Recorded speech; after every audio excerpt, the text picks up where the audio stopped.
Good evening and welcome to your English news package with Radio and Television Tonga for the hour. Making headlines, Prime Minister emphasizes new normal for education to ensure quality education for early childhood education.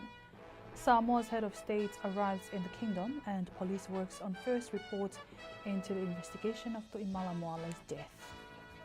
We'll have these and more stories later on in the bulletin, including the sports. Now for the stories in details. The Prime Minister highlighted the significance for world leaders to recognize the new normal for education in order to ensure quality education for young children. This is part of his address during the second World Conference on Early Childhood Care and Education in Uzbekistan. In his remarks, the Prime Minister, Honorable Huakawa Miliku, says young children deserve a quality education. Therefore, the approach of today should be changed to fit into the challenges they may face that may hinder their development in learning. It is understood that children in Tonga were placed on home learning due to COVID-19 lockdown and the January incident where school was held through mediums via the internet, radio and television. Intersecting challenges of rising inequalities, divergent economic recoveries from COVID-19, armed conflicts, and the climate crisis have put in danger significant gains that we have made over the past decades. Resilience and sustainability have become more imperative than ever before, and leveraging innovative technology to embrace the new normal is a necessary strategy. I have just left the United Nations Climate Change Conference, COP27, where the world leaders discuss solutions to tackle humanity's greatest challenge, climate change. Young children are the most vulnerable and the most adversely affected by climate change. As our King Tongatapu VI at COP27 said, we no longer have the luxury of time. Excellencies and friends, climate change is an existential threat.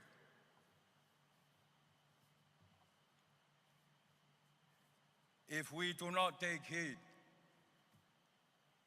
we will ruin this world for our children and our children's children. We must act now and put young children at the center of climate change discussion. The Prime Minister also says the conference is more timely than ever for the early childhood care and education sector to recognizing the new normal of education. He then requested for cooperation from all relevant stakeholders to be responsible consumers and agents for change in working together for a sustainable future. In Tonga, ECCE services that cover the ages 4 to 5 are included in the compulsory education system, with the ministry aiming to ensure that all children in Tonga from 4 years of age have access to education in an early childhood education center. This was pursued through the development of regulations, the establishment of the Tonga National Council for Early Childhood Development, the newly developed ECCE value-integrated play-based curriculum, and the increased government investment in resources for ECCE centers. According to the UNESCO statistics, 79% of Tongan children aged 2 to 5 are developmentally on track in health, learning and psychosocial well-being. Early childhood care and education cross-enrollment in Tonga have also doubled in the last 3 years. The conference concluded today. Samoa's head of state arrived in Tonga this morning for the first time.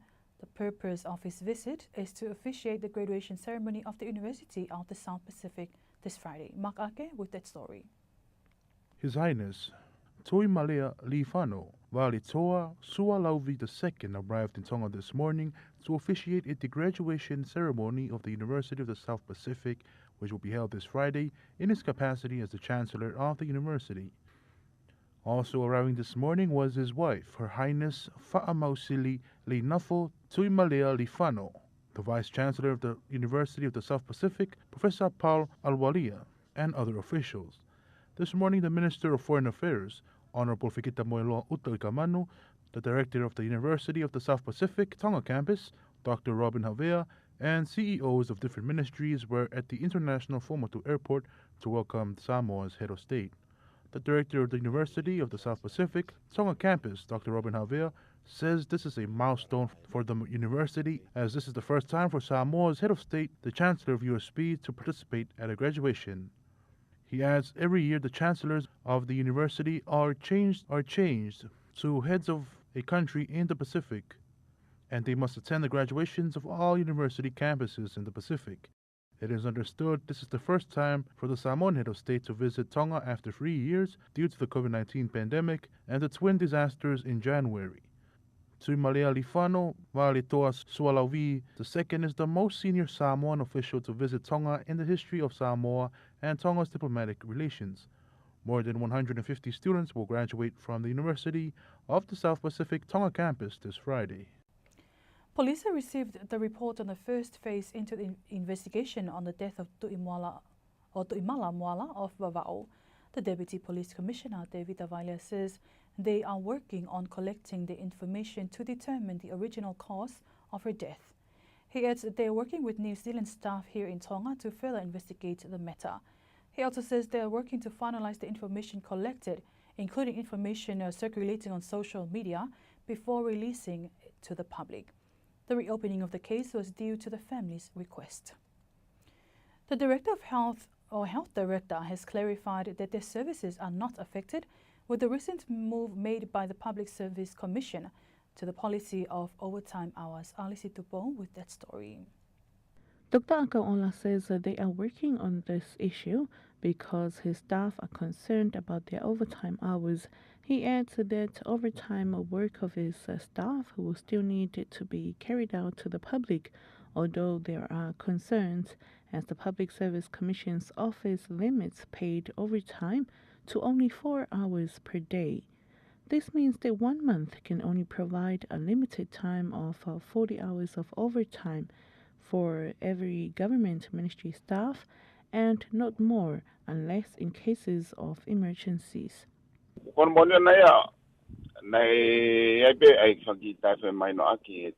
The truth is we had a misunderstanding with the policy because the reason why the PSC moved and enforced managing overtime hours was due to high components in the government's budget on salaries, including overtime hours.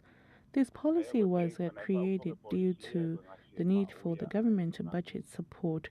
The only time that overtime hours increased was during on COVID-19, as many staff of the Ministry of Health worked during this period to cater to public needs.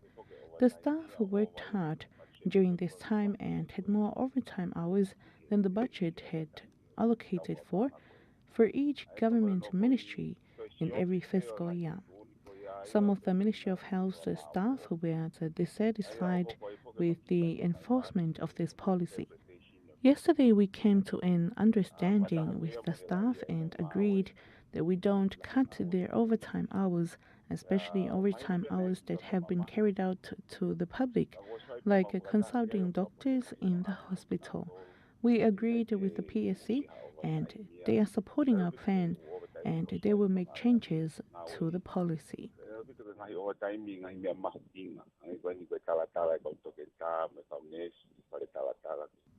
Although the policy of managing overtime hours is being enforced, but Dr. Akaola clarified that staff of the ministry will continue to work hard at the Viola Hospital to serve the public in any medical needs. There are impacts of enforcing the policy of managing overtime hours of our staffs because they are tired of working hard in serving the public, but I believe we have to sort out the problem and most of the staff are satisfied with the changes that will be made to the policy after we came to an understanding yesterday. He added that staff of the ministry who had overtime of 40 hours for the month of August and September, who haven't been paid, will be paid. The Ministry of Health will review overtime hours that are more than 40 hours a month if it complies with the policy. The Director of Health believes that the overtime hours of staff that exceed 40 hours are in compliance with the policy, as the staff always organize their overtime paperwork and data to prove it before they head home. Radio and Television Tonga News contacted the chairman of the Public Service Commission Office, Simeone Sefanaya, for further clarification on the issue because overtime hours of staff of the Ministry of Health is vital, and said that the Director of Health's response was enough because this is a sensitive issue. Reporting for Radio and Television Tonga News, I'm Alice Tupo.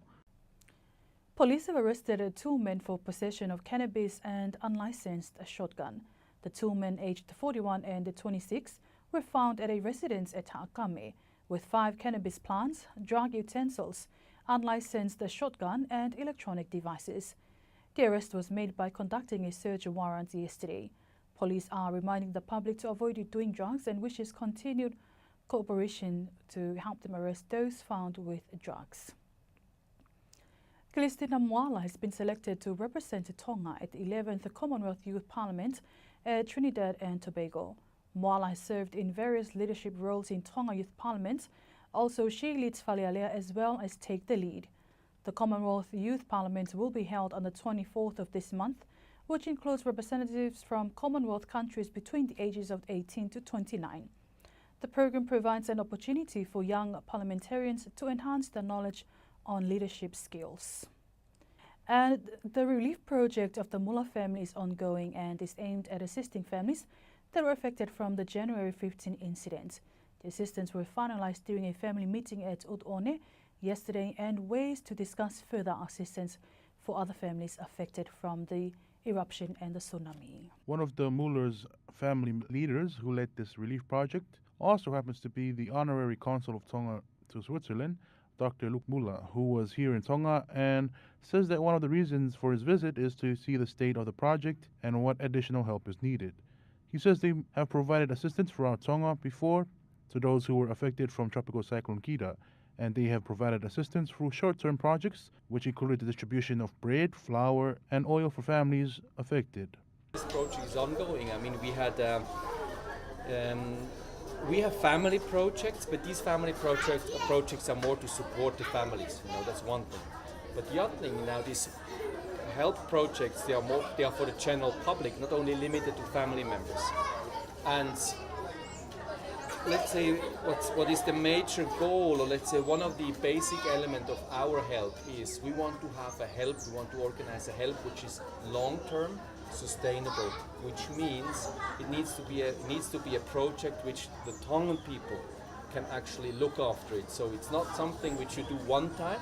So let's say if we provide a water system, the water system must be run and maintained by the local people here. It's not like that we fund and forget. Dr. Muller adds this project is still available for anyone to apply for. Criteria is that it needs to be in the context of assistance after the tsunami, and you need to be in need, and we prefer projects which have what we call a leverage effect. So we provide help to, let's say, a company which is operating, and such a company can then employ other Tongans, can educate other Tongans, so it has an effect, not just helping some person, so it has an effect that it helps as a leverage, helping a business, helping a community. For example, fisher boats. Fisher boats, this is a business, and with the business they can earn money. With the money they earn, they can actually distribute it to families. The Muller family hopes that their assistance will help the people of Tonga. Dr. Luca Muller, together with donors and family members, have headed back to Switzerland today, but their assistance is ongoing. Wrapping up this hour's English news package with Radio and Television Tonga for the hour. But before we part, here's a final look at tonight's top stories. Prime Minister emphasises new normal for education to ensure quality education for early childhood education. Samoa's head of state arrives in the kingdom today, and police works on first report into the investigation of Tu'imala Moala's death. That's it for tonight. Thank you for your company. I'm Malia Gutenbell. Have a blessed evening.